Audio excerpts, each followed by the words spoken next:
Hi, Coach Gary here, president and founder of BusinessCoach.com.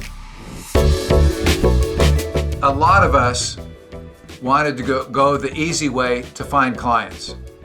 We want to go on social media, we want to do this, we want to do that, and have clients show up. And I'm an old school guy, and I haven't had very many of these younger or newer people come on the scene and prove to me that there's an easy way to get clients. And I feel like the way to get clients, and could be something you could do to segue into where you want to ultimately be, is to build a database and lure people towards you, but then pick up the phone and call them and exhort to them that you've got something very valuable you want to talk to them about, and that they should spend an hour with you as in a meeting. And the meeting is to introduce new concepts for their business.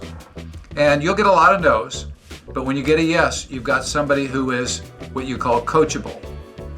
And there's a whole system you want to have set up in place so that they see that you're real and that you have the ability to coach them.